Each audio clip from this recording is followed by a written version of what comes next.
आजाद भारत का अब तक का सबसे बड़ा प्रोजेक्ट, जिसके पूरा होते ही देश में फैली महंगाई 50% तक कम हो जाएगी, जिसके आने के बाद आपकी जरूरत का सामान आपके पास 24 घंटे में पहुंच जाएगा, और वो भी पुराने दामों से कई गुना कम दामों में। जी हाँ, देश के प्रधानमंत्री नरेंद्र मोदी आने वाले साल 2022 में एक ऐसी ही परियोजना का उद्घाटन करेंगे, जिसका सपना भारत के पूर्व पीएम मनमोहन सिंह ने देखा था। आजाद भारत के सबसे बड़ी परियोजना का नाम है dedicated freight corridor project. Indian railway में रफ्तार लाने के लिए साल 2006 में इस परियोजना की शुरुआत की गई थी, लेकिन सरकार बदलने के साथ ही ये परियोजना कुछ वक्त के लिए रुक गई थी। मगर अब पीएम मोदी ने इस परियोजना को पूरा करने का मन बना लिया है।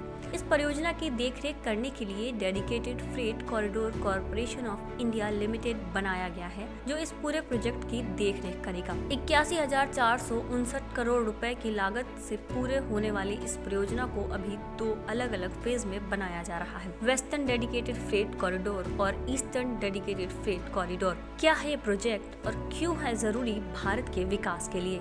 भारत की तरक्की में इसका क्या अहम रोल होगा? क्यों बनाया जा रहा है ये प्रोजेक्ट? इन सभी पर हम चर्चा करेंगे। क्या है dedicated freight corridor? Dedicated freight corridor project भारतीय रेलवे का अब तक का सबसे बड़ा प्रोजेक्ट है। ये उन मालगाड़ियों को रफ्तार देने के लिए बनाया जा रहा है। इसके पूरा होने के बाद जो मालगाड़ियाँ 30 किलोमीटर प्रति घंटे की रफ्तार से चलती हैं, वो मालगाड़ियाँ 80 से 100 किलोमीटर प्रति घंटे की रफ्तार से चलेंगी। आसान भाषा में समझें तो अब इंडियन रेलवे में पैसेंजर ट्रेन और मालगाड़ियों दोनों के लिए एक ही ट्रैक है, और पैसेंजर ट्रेन को रास्ता देने के लिए मालगाड़ियों को कई घंटों तक खड़ा रहना पड़ता है। इसके कारण मालगाड़ियां जो कि 24 घंटे में अपने गंतव्य तक पहुंचनी चाहिए थी, वो कई दिनों में पहुंचती है। इस कारण इसका खर्चा भी बढ़ जाता है, जिससे सामान के दाम की वैल्यू भी बढ़ जाती है, जो महंगाई का एक बड़ा कारण भी है। लेकिन इस योजना के लागू होने के बाद मालगाड़ियों के लिए अलग से ट्रैक बनाए जा रहे हैं, जो पूरी तरह से इलेक्ट्रिक इंजन से चलेंगे। साथ ही इन मालगाड़ियों में डबल डेकर कंटेनर रखकर सामान को गंतव्य तक पहुंचाया जा सकेगा, जिससे सामान जल्द पहुंचेगा और ज्यादा मात्रा में पहुंचेगा। इस परियोजना के लागू होने के बाद पैसेंजर ट्रेन को भी लाभ होगा। क्या है लागत, कैसे करेगा काम?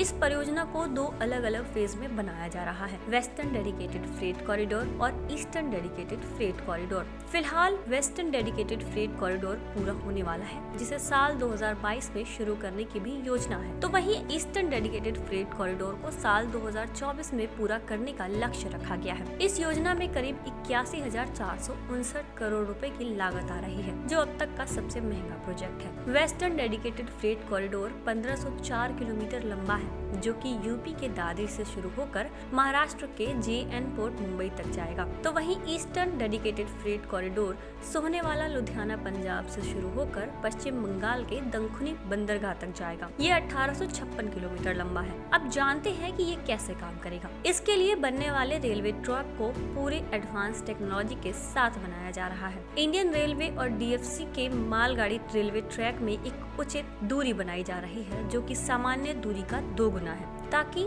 जब फ्रेट ट्रेन सामान लेकर जाए तो इसका प्रभाव दूसरी ट्रेनों पर ना पड़े। DFC में कहीं भी लेवल क्रॉसिंग नहीं दी गई है। इसमें या तो पुल बनाए गए हैं या फिर सुरंग बनाई गई है, ताकि इसकी गति पर प्रभाव न पड़े। इस प्रोजेक्ट को पूरा करने के लिए हरियाणा के सोहना में अरावली पर्वत की पहाड़ियों के बीच से करीब 1 किलोमीटर की सुरंग बनाई गई, ताकि परियोजना में कोई बाधा न आए। जबकि रिपोर्ट की माने तो अगर पर्वत के पास से घुमाकर ले जाया जाता तो इसमें 40 किलोमीटर दूरी और बढ़ जाती, लेकिन ऐसा करने के बजाय सुरंग बना दी गई। इस सुरंग को इलेक्ट्रिक डबल स्टेक कंटेनर को ले जा सके उतना ऊंचा बनाया गया है। ये अपनी तरह का पहला सुरंग है। इस पूरे इलेक्ट्रॉनिक सिस्टम की देखरेख के लिए प्रयागराज में ऑपरेशन कंट्रोल सेंटर बनाया गया है, जिसमें पूरी तरह से नई तकनीक का इस्तेमाल किया गया है। इसी के साथ कुछ प्रेसीडिंग स्टेशंस भी बनाए जाएंगे, जहां जरूरी ट्रेनों को पहले आगे जाने के लिए सिग्नल दिए जाएंगे। DFC की लूप लाइन को भी 2 किलोमीटर बनाई जा रही है, ताकि कम से कम 2 किलोमीटर ट्रेन बनाई जा सके।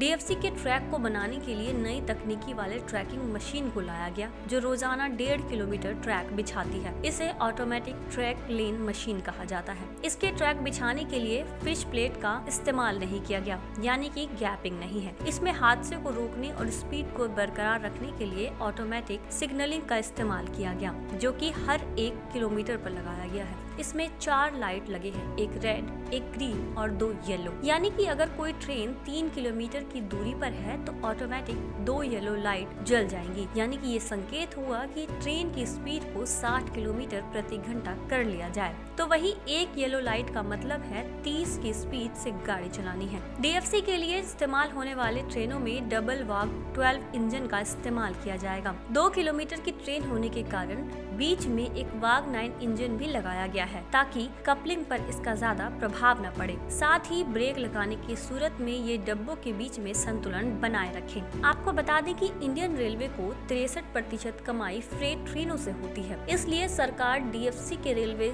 ट्रैक के आसपास इंडस्ट्री खड़े करने की प्लानिंग कर रही है, जिससे लोडिंग अनलोडिंग आसान हो जाए। इसके अलावा इन ट्रेनों के लिए अलग से रेलवे स्टेशन बनाए जा रहे हैं ताकि वहाँ पर आसानी से लोडिंग अनलोडिंग किया जा सके। इसी के साथ बंदरगाहों के आसपास लॉजिस्टिक पार्क में भी DFC के रेलवे स्टेशन बनाने की तैयारी चल रही है ताकि अधिक संख्या में कंटेनर सीधा बंदरगाहों में रखे जा सके और इनका आयात निर्यात जल्द से जल्द हो सके। बता दें कि फिलहाल यहाँ तक सीधा कंटेनर को पहुँचाने के लिए रेल लाइन नहीं बिछाई गई थी, लेकिन अब इस परियोजना में पार्क में ही रेल लाइन बिछाई जा रही है, जिससे सीधा कंटेनर बंदरगाहों के लॉजिस्टिक पार्कों तक पहुँच जाएंगे। डीजल इंजन के बजाय एल्स्टन कंपनी ने वाग 12 नाम का इलेक्ट्रॉनिक इंजन बनाया है। इस इंजन को डबल स्टेक वाली ट्रेनों को चलाने के लिए बनाया गया है, जिससे डीजल का खर्च बंद हो जाएगा। इस इंजन से भारत सरकार को 12,000 करोड़ रुपए की बचत सालाना होगी। इन दोनों परियोजनाओं के तहत 2 और DFC परियोजना है, लेकिन फिलहाल वो प्रस्तावित है, लेकिन इन दोनों पर काम जारी है। उम्मीद की जा रही है कि आने वाले साल में यह परियोजना पूरी हो जाएगी, जिसके बाद देश की उन्नति नए शिखर पर पहुंच जाएगी। आप देख रहे हैं नेट्रिक न्यूज, साहस सच कहने का।